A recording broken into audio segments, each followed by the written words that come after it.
Salut à tous. Alors comme promis, on attaque cette série une vidéo, un outil, et on va commencer avec la lamelleuse de chez Makita.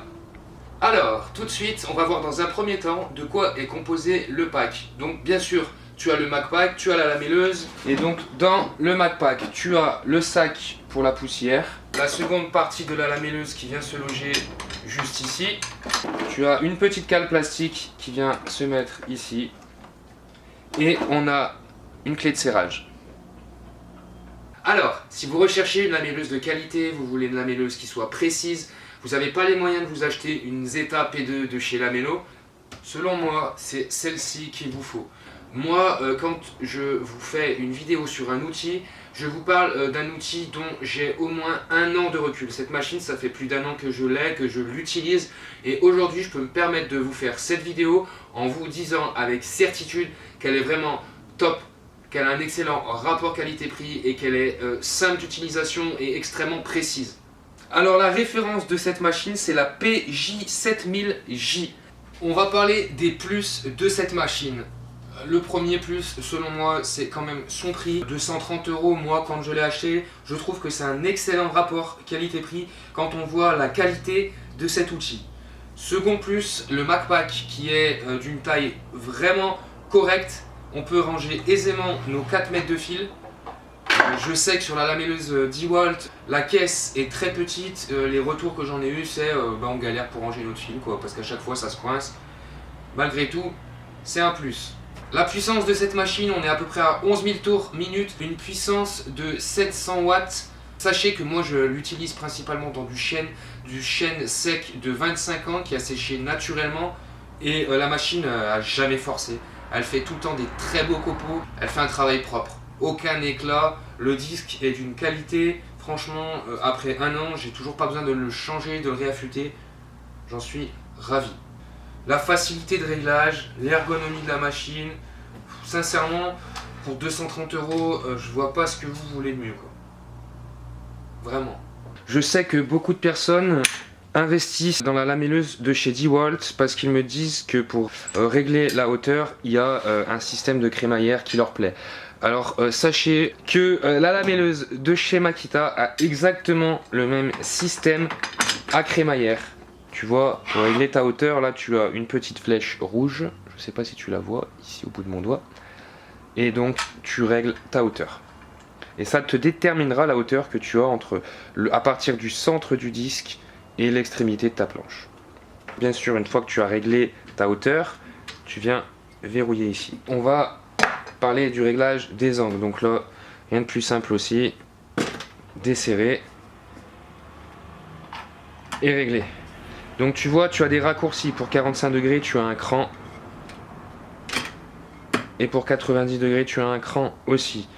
Sachez que ces réglages sont extrêmement précis, vraiment. Donc pour régler la profondeur du disque, ça va se passer sur cette molette. Donc 0 qui correspond à la taille du plus petit biscuit, 10, 20 qui correspond à la taille des biscuits de taille supérieure.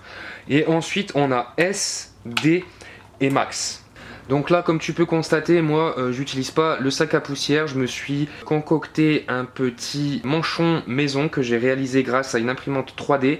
Comme ça, je la connecte directement à mon aspirateur et j'ai 0 poussière. Pour accéder au disque, rien de plus simple, tu viens dévisser la molette ici et ouvrir là.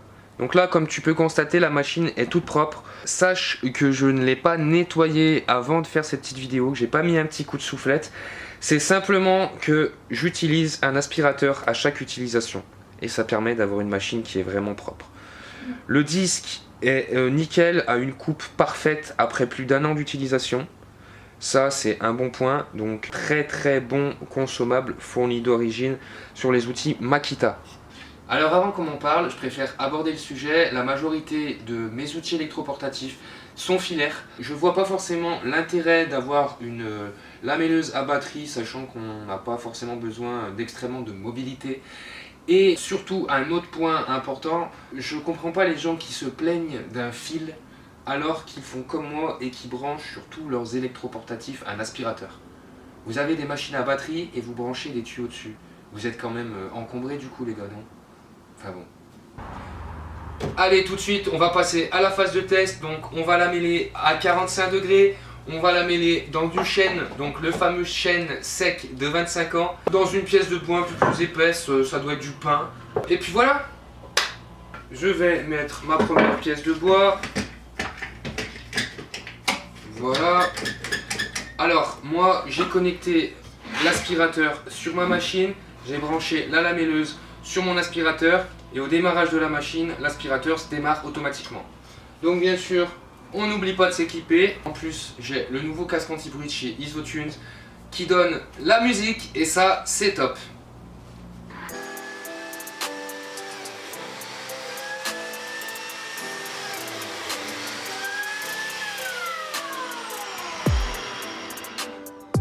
J'ai voulu simplement te montrer que la machine ne force pas, le bois est sec.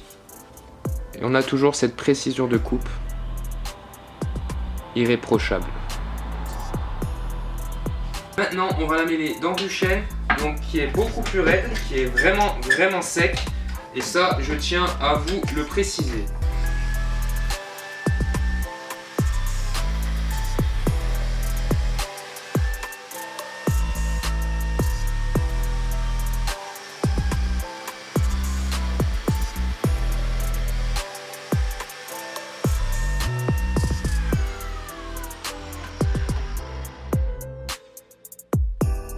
Donc là, tu as pu te rendre compte que la machine a quand même plus forcé, c'est normal, c'est du chêne.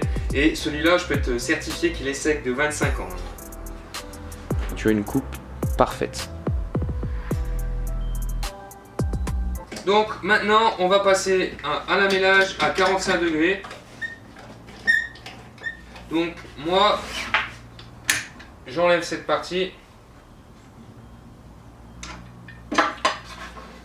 Je déverrouille et je vais me régler à 45. Tu vois, il y a un cran, il y a un réglage, une butée et tu as une précision optimum. Bien entendu, tu n'oublies pas de verrouiller. Et là, je vais changer ma profondeur de coupe.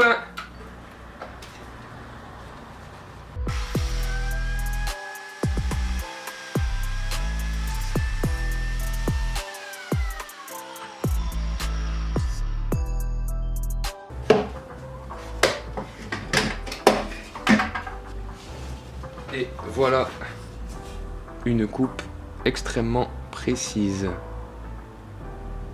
Alors, j'ai essayé de vous faire un petit résumé sur l'utilisation et ce que j'en pense après plus d'1 an d'utilisation sur cette machine-là. Moi, je vous le redis, je vous le répète, j'en suis conquis. Je ne suis pas en partenariat avec Makita, hein, cette machine, je l'ai achetée sur internet. Et je peux que vous parler des mérites de cette machine, car elle est vraiment top. Très fonctionnelle avec cette lisibilité pour les réglages, les repères. Et en fait, sur du travail répétitif, c'est hyper important. Hyper important, cette précision, de ne pas avoir de jeu dans les coulisses. Voilà pourquoi moi, je vante les qualités de cette machine-là. Et donc, tu vois, l'avantage de ce MacPack, c'est que tu as vraiment encore beaucoup de place. Si tu veux ranger des accessoires, pour ranger ton fil, t'es pas embêté. Alors, pour les prochaines vidéos, j'aimerais rester dans le thème Makita. Donc je vous propose de choisir parmi ces deux machines. Donc la fleureuse qui permet de faire des fonceuses ou alors la ponceuse rotative. Je vous invite à me dire votre choix en commentaire. Si vous avez des questions concernant la lamelleuse ou des remarques sur cette vidéo, n'hésitez pas à venir en message privé sur Instagram. Je vous mets le lien dans la description ou bien à venir en commentaire. Tout avis constructif est bon à prendre pour évoluer et vous faire de meilleures vidéos. Merci à tous et à bientôt.